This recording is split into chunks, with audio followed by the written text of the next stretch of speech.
तो आइए बच्चों, आप लोगों को अब हम नेक्स्ट क्वेश्चन कराते हैं।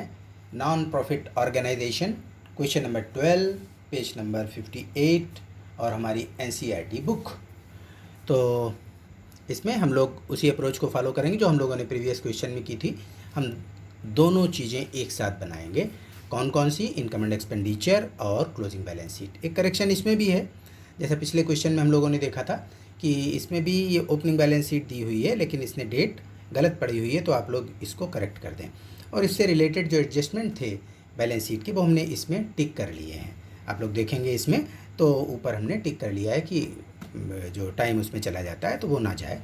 तो चलें हम लोग उसी विधि से अपना इसको प्रोसीड करते हैं, यानी एक साथ इनकम एंड एक्सपेंडिचर अकाउंट और balance sheet.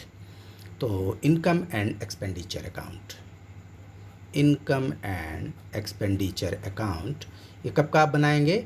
For the year ended, ये कब? 31 मार्च 17, 31 मार्च और 17 का ये आप बना रहे हैं। इसमें थोड़ा गैप दे दीजिए और नीचे यहाँ पे हम लोग करते हैं अपनी बैलेंस शीट। ये बैलेंस शीट हमारी किस डेट पे बन रही है? As on. बैलेंस शीट एक पर्टिकुलर डे को बनती है, तभी इसमें लिखते हैं एज ऑन। ये हमें बनानी है 31 मार्च 2017, यानी हमको जो दे रखी है बैलेंस शीट ये 31 मार्च 2016 की है, ना कि 17 की। गलत है। तो चले अब हम लोग एक तरफ से स्टार्ट करते हैं। आप लोग देखें कि रिसीट्स में जो दिया है इसको हम पहले लेकर के अपनी बुक्स में इसको प्रॉपर लिखते हैं और देखते जाते हैं कौन कहाँ से रिलेट करता है, और उस हिसाब से हम सवाल को तेज़ी से सॉल्व किया जाता है, जिससे आप लोगों की प्रैक्टिस फास्ट हो जाए।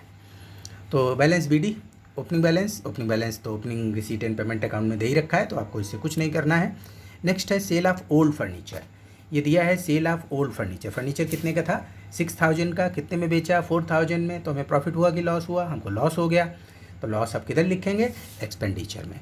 तो सबसे पहला हुआ loss on sale of furniture. कितने का लॉस हो गया? हमको 2000 का लॉस हो गया, क्योंकि हमारा 6000 का था, हमको 4000 में बेचना पड़ा उसको। फिर बात आती है सब्सक्रिप्शन। सब्सक्रिप्शन हमारा होता है प्रॉफिट, हमारी इनकम। प्रॉफिट वर्ड नहीं यूज़ करना चाहिए इसमें। तो सब्सक्रिप्शन हमारी करंट ईयर क्या है? हमारी करंट ईयर है 16-17। तो 16-17 से रिलेटेड आपको सब्सक्रिप्शन कितना मिला? रिसीव्ड कितना हुआ? रिसीव्ड हुआ 60,000।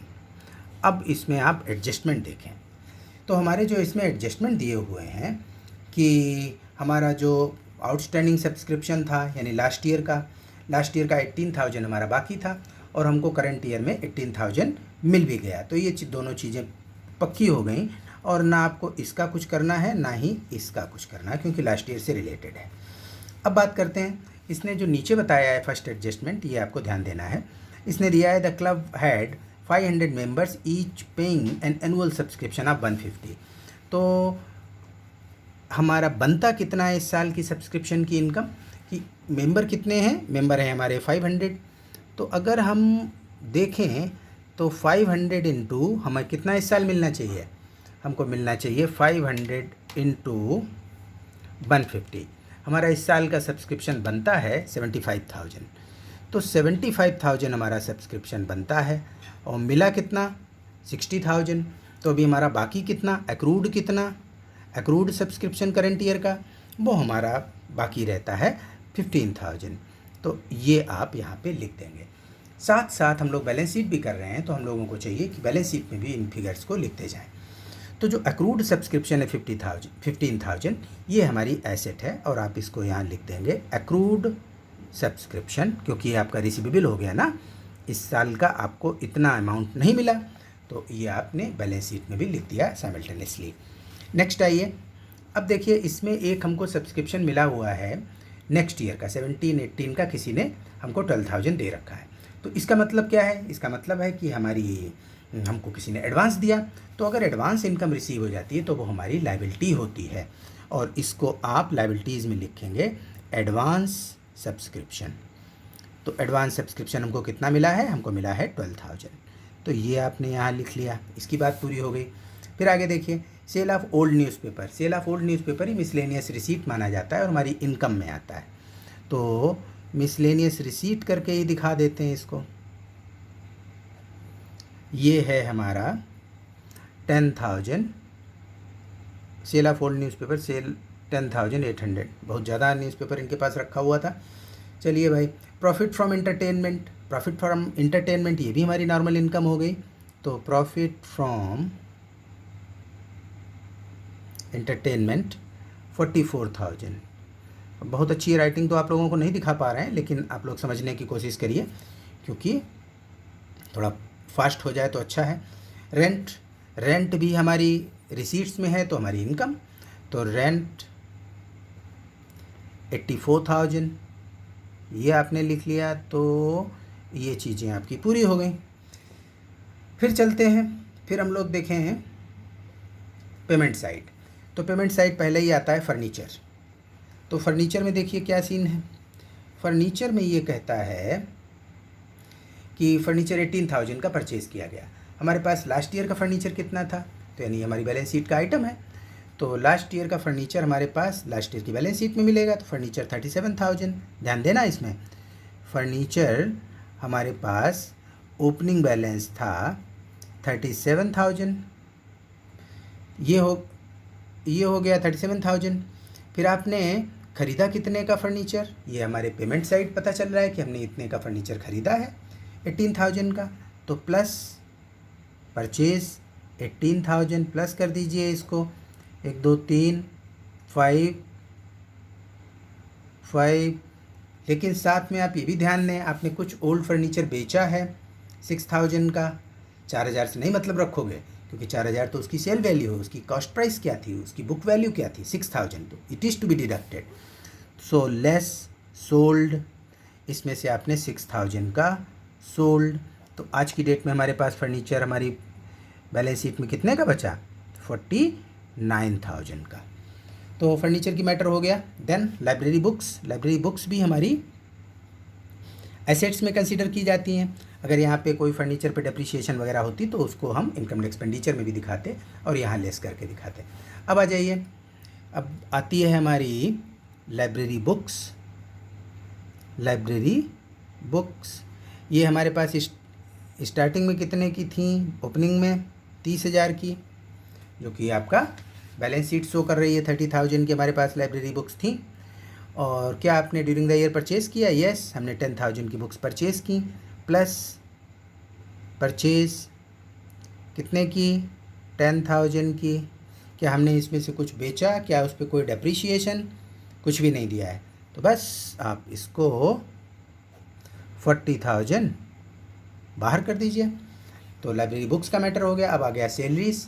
तो सैलरीज हमारा एक्सपेंस है, तो सैलरी एक्सपेंस है तो एक्सपेंस में आ जाइए।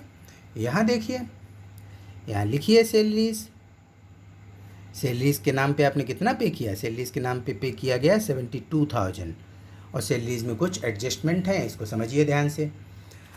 सैलरीज में ऊपर बैलेंस शीट में एक तो दिया है आउटस्टैंडिंग सैलरीज 6,000, तो ये तो था, यानी लास्ट ईयर का हमारा आउटस्टैंडिंग था लायबिलिटी।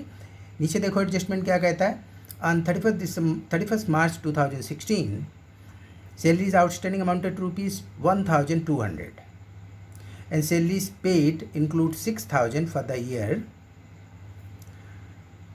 2015-16 6,000। अब यहाँ पे इसकी लैंग्वेज में और डेट में कुछ गलती है, तो हम क्या करते हैं, हम इसकी डेट को ये सुधार देते हैं। क्योंकि आप ऐसे देखें, salary paid include 6,000 for the year 15-16, तो 15-16 की कितनी पे की इसने, 6,000। और इस चीज़ को पूरा भी कौन कर रहा है, बैलेंस शीट में आपका लिखा हुआ 6,000, तो ये तो ठीक है। लेकिन तो ये 1,200 कब का हुआ, 1,200 होना चाहिए हमारी करंट ईयर का आउटस्टैंडिंग। तो हम इसको 31 मार्च 2016 की जगह 7 कर लेते हैं। तो अब देखते हैं हमारा सैलरीज का क्या सीन बनता है। आप लोग भी करेक्शन जरूर कर लें, भी एक बार आंसर देख लो क्या है। तो जो भी सैलरी आपने 72,000 पे की, तो इसमें से लेस लास्ट ईयर का आउटस्टैंडिंग 6,000, ये आपने लास्ट ईयर का पे किया। तो यानी करंट ईयर का आपने कितना पे किया, तो करंट ईयर का पे किया 72,000 माइनस 6,000, यानी हमने करंट ईयर का पे किया 66,000। लेकिन जो आपने करंट ईयर का 66,000 पे किया तो भी पूरा नहीं हुआ, क्योंकि अभी 1,200 वो कहता है आउटस्टैंडिंग है। तो प्लस आउटस्टैंडिंग करंट ईयर 1,200, और इस तरीके से हमारी करंट ईयर की सैलरी हो गई 67,200। और हम अपनी बैलेंस शीट को भी साइमल्टेनियसली ठीक करते जाएं। तो चूंकि हमारी ये करंट ईयर की आउटस्टैंडिंग है 1,200 की, तो लायबिलिटी में लिख दो आउटस्टैंडिंग सैलरी 1,200। ऐसे आप लोग प्रैक्टिस करोगे तो आप लोगों को बहुत तेज़ी से सवाल सॉल्व करोगे और एक्यूरेसी भी रहेगी, आप गड़बड़ाएंगे नहीं। तो सैलरी की बात के बाद फिर जनरल एक्सपेंसेस में कोई एडजस्टमेंट नहीं है, लिखते जाइए। जनरल एक्सपेंसेस हमारा 18,000 का, फिर इलेक्ट्रिक चार्जेस 12,000 के, इसके बाद इलेक्ट्रिक चार्जेस न्यूज़पेपर 33,800। ओके, तभी ये न्यूज़पेपर ख़रीदता भी बहुत है। न्यूज़पेपर्स हमारे 38,800 के न्यूज़पेपर्स। स्टेशनरी हमारी कितने की लग गई? स्टेशनरी हमारी 40,000, बीच में एक छूट गया है, ध्यान देना। पोस्टेज हमने नहीं लिख पाए, पोस्टेज 3,000।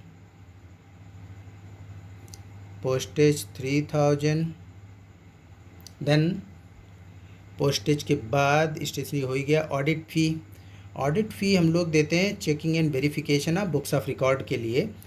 ये क्वालिफाइड चार्टर्ड अकाउंटेंट्स होते हैं और एक एनपीओ को अपना ऑडिट कराना कंपलसरी होता है। तो इसकी ये चीज़ें हो गई। इसके बाद आप ध्यान दें, एक और इसमें हम लास्ट में एडजस्टमेंट है। वो कहता है कि provide 5% depreciation on land and building. Land and building पे हमको 5% डेप्रिसिएशन देना है। तो चलिए लैंड एंड बिल्डिंग का सीन देख लो। आपकी जो बिल्डिंग दे रखी है, लैंड एंड बिल्डिंग का हमारा 6 लाख दे रखा है। करंट ईयर में कुछ हमने इसमें ख़रीदा तो नहीं, करंट ईयर में हमने इसका कुछ ख़रीदा नहीं, कुछ बेचा तो नहीं, हमने कुछ बेचा भी नहीं। तो सीधे 6 लाख का आप 5% कर दोगे, क्योंकि 6 लाख आपकी ओपनिंग बैलेंस शीट में दे रखा है। तो depreciation on land and building 6 lakh का 5%, तो ये हो जाता है 30,000। तो ये हमारी फिगर्स इसकी बन जाती हैं। तो ये हमारा करीब करीब कंप्लीट है। अभी इसको हम लोग देख लेते हैं, चेक कर लेते हैं।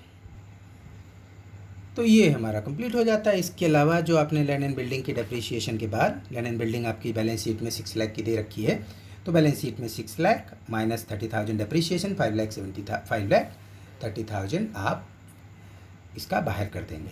6 लाख माइनस 30,000 5,70,000, ये बैलेंस शीट में आपकी फिगर आ गई। और ये आपका इनकम एक्सपेंडिचर अकाउंट। तो इनकम एक्सपेंडिचर अकाउंट का हम लोग टोटल करते हैं, तो इसका टोटल आता है, इस साइड आप टोटल करेंगे एक्सपेंडिचर साइड, तो दैट इज़ 2,14,000। 2,14,000 चूँकि इसमें डेफिसिट दे रखी है, तो हम इसी हिसाब से लेकर के चल रहे हैं कि हमारी 200 रुपये की डेफिसिट आती है या नहीं आती। तो 2,14,000 माइनस 75,000 माइनस 10,800 माइनस 44,000 माइनस 84,000, तो अब हमारा आता है 200 रुपीज़ इसके आते हैं। तो 200 ये हो गई हमारी डेफिसिट। तो डेफिसिट मीन्स हमें कमी हो गई 200 रुपये की, तो 200 रुपये की कमी। अब इसको प्लेस कैसे क्या करेंगे आप? अब रोल आता है हमारा बैलेंस शीट का। तो बैलेंस शीट में आप पहले ओपनिंग बैलेंस शीट देखो। ओपनिंग बैलेंस शीट में हमारा जो कैपिटल फंड पड़ा हुआ है, हमारा जो कैपिटल फंड लिखा हुआ है 6,94,000, तो कैपिटल फंड 6,94,000 और इसमें से डेफिसिट कम कर दी जाएगी। तो 200 रुपये की डेफिसिट इसमें कम हो गई, तो हमारा बचता है 6,93,800। तो ये हमारी फिगर इसमें आती है। तो अब आप फिर आगे का देखिए, आगे का क्या सीन बनता है इसमें, कि हमारा क्या टोटल इसमें आता है। तो वो चीज़ें आप देखते चलिए। कोई हमारी लायबिलिटी साइड का एक बार देख लेते हैं, इसमें कहीं छूट तो नहीं रहा हमारा कुछ भी। कि क्लब का ये हो गया, ये हमारा एक्रूड सब्सक्रिप्शन। इसके बाद फिर salaries outstanding amounted ₹1,200, salaries paid include this, तो ये पूरा दिखा दिया गया है। तो इसमें हम लोग देखते हैं कि ये हमारा इधर का क्या सीन है। बैलेंस शीट में अब हमारा ऊपर का 200 माइनस करके ये फिगर तो रख ही चुके हैं आप।